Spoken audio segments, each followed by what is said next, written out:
প্রিয় দর্শক বন্ধুরা, এই মুহূর্তের জন্য আপার প্রাইমারি থেকে গুরুত্বপূর্ণ খবর আপডেট, যেখানে মার্চেই কি প্রসেস শেষের চূড়ান্ত ইঙ্গিতবহ হবে। একটি জরুরি খবর উঠে আসছে, ভেরি আর্জেন্ট খবর, তাই আর্জেন্ট ভিত্তিতে ভিডিওটা আপনাদের জন্য ক্রিয়েট করা। বন্ধুরা, ভিডিওটিকে শেষ পর্যন্ত ওয়াচ করবেন, কোনোভাবে কিন্তু স্কিপ করবেন না। চ্যানেলটিকে সাবস্ক্রাইব করে নিয়ে সঙ্গে থাকবেন। চলুন কথাবার্তা না বাড়িয়ে মূল টপিকে আমরা ফোকাস করি। বন্ধুরা, বর্তমান সিচুয়েশনে দাঁড়িয়ে একটি প্রশ্ন বারবার উঠছে, আপার প্রাইমারি প্রসেস তবে কি এবার মার্চের দিকে চূড়ান্ত শেষের ইঙ্গিতবহ হতে চলেছে? বন্ধুরা, এই মর্মে জানিয়ে রাখি, আগামী 28 তারিখ থেকে শুরু হচ্ছে তৃতীয় কাউন্সেলিংয়ের পর্যায়।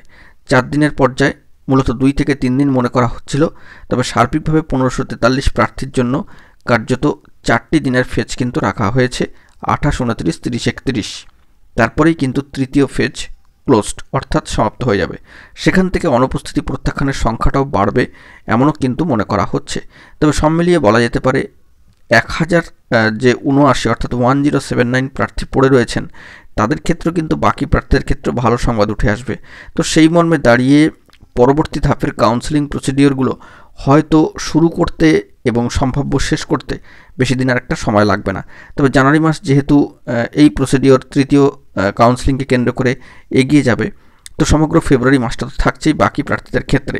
তো সেই দিক থেকে 28শে ফেব্রুয়ারির মধ্যে যদি এই প্রসেস চূড়ান্তভাবে সমস্ত কিছু সমাপ্তির দিকে এগিয়ে যায়, তবে যাবতীয় যে সমস্ত জটগুলি আপার প্রাইমারি নিয়োগ প্রসিডিওরের ক্ষেত্রে রয়েছে, প্রার্থীদের যোগদানের ক্ষেত্রে রয়েছে, অ্যাপ্রুভালের ক্ষেত্রে রয়েছে, তো সেগুলো যদি মার্চের মধ্যে কমপ্লিট হয়ে যায়, তবে কিন্তু সম্ভাব্য শেষের ইঙ্গিতটাই উঠে আসবে। অর্থাৎ দীর্ঘ 10টি বছরের যে জার্নি, যে মামলা মোকদ্দমা, আইনি জট, বিভিন্ন ধরনের বেঞ্চ রদবদল এবং তারপরে একটা পরিণতি প্রাপ্তি, সব মিলিয়ে বলা যেতে পারে যদি গোটা ফেব্রুয়ারি মাস জুড়ে এই প্রসিডিওরগুলোর সমাধানের দিকে এগোতে থাকে 28শে ফেব্রুয়ারির মধ্যে, তবে কিন্তু মার্চেই এই যাবতীয় প্রসেস শেষের দিকেই কিন্তু চূড়ান্ত ইঙ্গিতবহ হয়ে উঠবে। সেরকমই কিন্তু সামাজিক গণমাধ্যম সূত্রে খবর উঠে আসছে। তবে এই বিষয়ে West Bengal central school service কমিশনকে সাধুবাদ জানাতেই হচ্ছে। তারা যে উদ্যমে এবং প্রচেষ্টায় সদর্থক গতিতে কাজকর্ম এগিয়ে নিয়ে চলেছে, অবশ্যই কিন্তু কুর্নিশ জানাতেই হচ্ছে।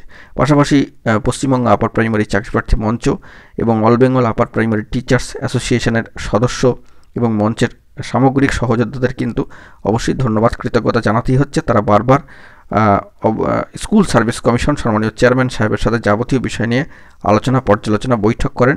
তারা কিন্তু সর্বদাই যোগাযোগ বজায় রাখেন সমস্ত প্রার্থীদের জন্য যারা এখনও পর্যন্ত বাকি রয়েছেন। তো সেই দিক থেকে লাস্ট ওয়েটিংকে স্কুল পাঠাবার লক্ষ্যে তারা লড়বেন এবং শেষের ইঙ্গিতটা হয়তো আর কটা দিনের মধ্যেই চূড়ান্ত হবে। তো এখন আপাতত যে খবর আপডেটটি উঠে আসলো সবটাই তুলে ধরলাম। এখন এটুকুই, সকলে ভালো থাকবেন, চ্যানেলটিকে সাবস্ক্রাইব করে নিয়ে সঙ্গে থাকবেন। ধন্যবাদ।